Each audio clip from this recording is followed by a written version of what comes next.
Hi students, இப்போ நம்ம என்ன பண்ண போறோம் அப்படின்னா யூனிட் 3ல தெர்மல் பிசிக்ஸோட நியூமெரிக்கல் ப்ராப்ளம் ஆல்ரெடி ஃபர்ஸ்ட் பார்த்திருந்தோம். இப்போ செகண்ட் ப்ராப்ளம் பார்க்க போறோம். ரொம்ப ஒரு ஈஸியான ப்ராப்ளம் நினைக்கிறேன். வாங்க ப்ராப்ளத்துக்கு போவோம். So calculate the coefficient of the cubical expansion. அத பார்த்தோன்னே தெரிஞ்சிருக்கும் of a zinc part whose volume is increased 0.25 meter cube from 0.3 meter cube due to the change in the temperature of 50 Kelvin.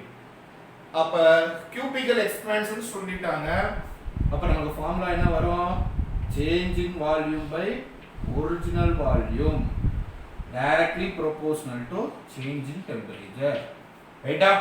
Suppose நான் என்ன பண்றேன் அப்படின்னா இது வந்து ஒரு 3 டைமென்ஷனால இந்த மாதிரி நம்ம எடுத்துக்கணும். வால்யூம் தானப்பா. சோ இந்த மாதிரி ஒரு cubical expansion இதான் வந்து cubical expansion அது ஒரு zinc bar அப்படின்னு சொல்றோம். இந்த zinc bar உடைய வால்யூம் வந்து ஸ்டார்டிங் எப்படி இருந்திருக்கு அப்படின்னு பார்த்தோம்னா 0.25 இப்ப எவ்வளவு இதா இருக்கு அப்படின்னா 0.3 மீட்டர் கியூப். சோ அப்ப நம்ம என்ன பண்ணணும்? ஸ்டார்டிங் இருந்ததை விட இப்ப எவ்வளவு தூரம் எக்ஸ்பேண்ட் ஆயிருக்கு அப்படின்னு பார்க்கணும். டெம்பரேச்சர் ஹீட் பண்ணனால எக்ஸ்பேண்ட் ஆயிடுச்சு. அப்ப இனிஷியலா ஃபைனலா எவ்வளவு இருக்குது? 0.30. ஸ்டார்டிங் எவ்வளவு இருந்துச்சு? 0.25. அப்ப நம்ம பார்த்தோம்னா என்ன வருது? 0.350. கரெக்ட்டா? அப்ப 0.05 அந்த அளவுக்கு கொஞ்சம் அது எக்ஸ்பேண்ட் ஆயிருக்கு. சோ 0.25 ல இருந்து எவ்வளவு எக்ஸ்பேண்ட்? அதான் நம்ம சேஞ்ச் இன் வால்யூம். அப்ப இத டைரக்ட்லி ப்ரொபோர்ஷனல் எடுக்கணும் அப்படினா நம்ம கான்ஸ்டன்ட் போடுவோம் இல்லையா? del v by v naught is equal to alpha v del t அப்படி நம்ம போடுவோம். ரைட்டா? இப்போ இந்த alpha v தான் coefficient of the cubical expansion. So क्वेश्चनல alpha v தான் கேட்டிருக்காங்க. coefficient of the cubical expansion alpha v கேட்டிருக்காங்க. சரி அப்ப என்ன கொடுத்திருக்காங்க? change in volume கொடுத்துட்டாங்க. அப்ப change in volume வந்து நம்ம தான் என்ன பண்ணனும்? கண்டுபிடிக்கணும். del v is equal to final minus initial 0.3 minus 0.25. அப்ப del v எவ்வளவு கிடைச்சிருக்கு? 0.05 மீட்டர் கியூப். நம்ம கண்டுபிடிக்கணும் change in volume எவ்வளவு சேஞ்ச். அப்ப change in volume நீங்க கண்டுபிடிச்சிட்டீங்க. v naught என்னது? Initial volume. சோ இனிஷியலா எவ்வளவு வால்யூம் இருந்திருக்கு? 0.25 மீட்டர் கியூப். ஒவ்வொரு டேட்டாவும் நம்ம ஃபார்முலால இருந்து பார்க்கணும். அடுத்து ஆல்பா v தான் நீங்க கண்டுபிடிக்க போறீங்க क्वेश्चन மார்க். அடுத்து del t அவனே கொடுத்துட்டான் சேஞ்ச் இன் டெம்பரேச்சர். இந்த டெம்பரேச்சரை பொறுத்த வரைக்கும் இனிஷியல் ஃபைனல் எதுமே அவர் சொல்லவே இல்லை.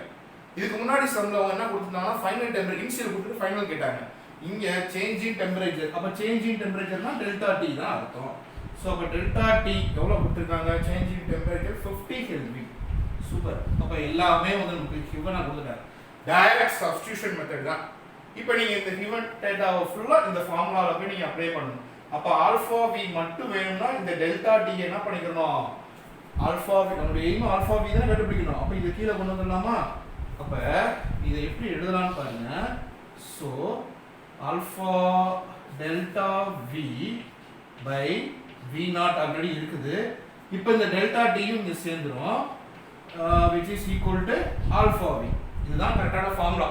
இப்போ இந்த ஃபார்முலால போய் உங்களுக்கு தெரிஞ்ச ஒவ்வொரு டேர்மே சப்ஸ்டிட்யூட் பண்ணுங்க. டெல்டா v போடுறத எவ்வளவு போட போறீங்க? 0.05 பை v naught க்கு எவ்வளவு போட போறீங்க? 0.25 இன்டு டெல்டா t எவ்வளவு? 50. அவ்வளவுதான். இது நீ இனிமேல் வந்து நம்ம சிம்பிளிஃபை பண்றதா 0.05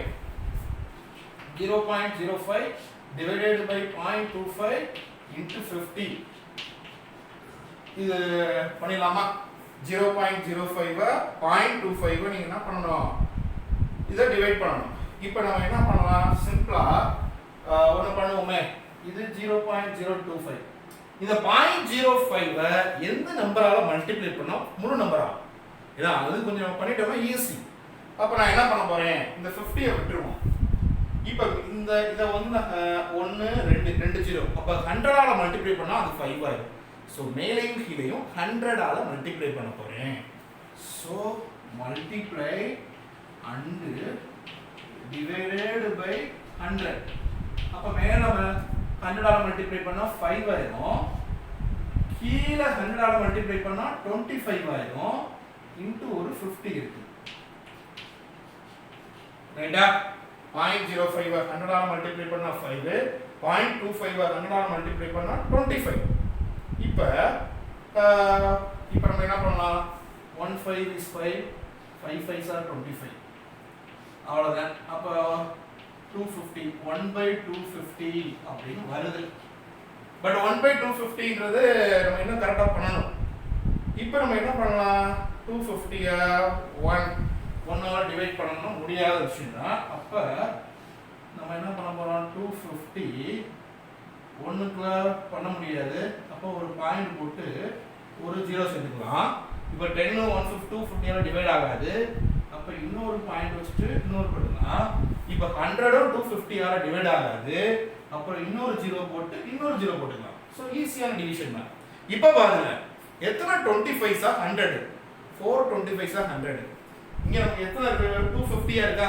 அப்ப 4 250s ஆ 100 1000. அப்ப என்ன பண்ணலாம்? 1000 போட்டுடலாமா? அப்ப 4 25s ஆ 1000. அப்ப என்ன வருது? 0.004 is equal to delta V. அது நமக்கு கிடைச்சது 0.04. ஆனா இதோட யூனிட் என்ன? இது வந்து என்ன சொல்றோம்? நல்லா கவனிங்க. யூனிட் எப்படி பார்க்கறோம்னா, இதோட யூனிட் வால்யூம் மீட்டர் கியூப், கீழேயும் மீட்டர் கியூப். அப்ப மீட்டர் கியூப் கேன்சல் ஆயிடும். நம்ம இந்த ஃபார்முலா வச்சுக்கிறோமே, இந்த ஃபார்முலா வச்சு நம்ம சொல்லிடுவோம். ஆல்பா அப்ப மேலே மீட்டர் கியூப், கீழே மீட்டர் கியூப் கேன்சல். ஆனா இந்த இடத்துல ஒரு டெல்டா டி இருக்கு இல்லையா? டெல்டா டினா என்ன அர்த்தம்? Change in temperature. அதோட யூனிட் என்ன?